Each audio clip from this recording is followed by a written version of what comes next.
The final lesson in this series is going to deal with a different style of chord voicing. The chord voicings we've been using, for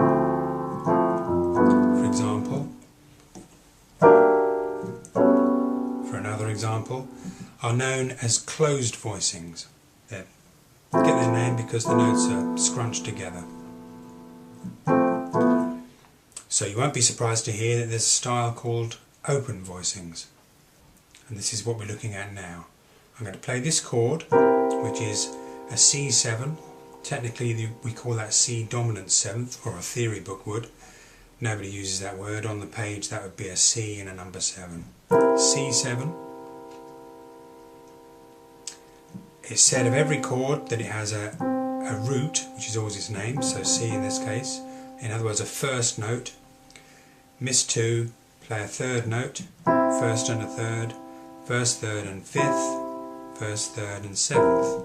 So I've missed out every other letter name there to get that 7th chord. In this style, the first and the 5th notes go, so I'm left with the 3rd and the 7th, and they get put lower. That is an open voicing of C7. This is an open voicing of F7, of B flat 7, and of E flat 7. Going round in that order is something called the cycle of fifths. We're now learning the first steps of the cycle of fifths. So this is what you learn. There's the C1s, E and B flat to start. Take them down a semitone and you're on the F7 notes. Take them down a semitone, B flat 7 notes. Take them down a semitone, E flat notes. Okay? In the other hand, we've got the first and the 5th we took out. C.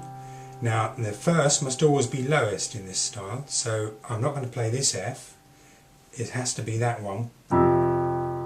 There's the 1st and 5th of the F chord. There's the 1st and 5th of the B flat chord. B flat is the lowest. And there's the 1st and 5th of the E flat chord. Okay, so you practice those. Semitones down. You practice these leaping in their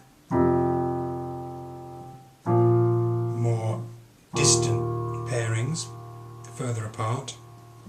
What's known in music as a perfect 5th each time. But when they put together, you hear a nice rich full sound.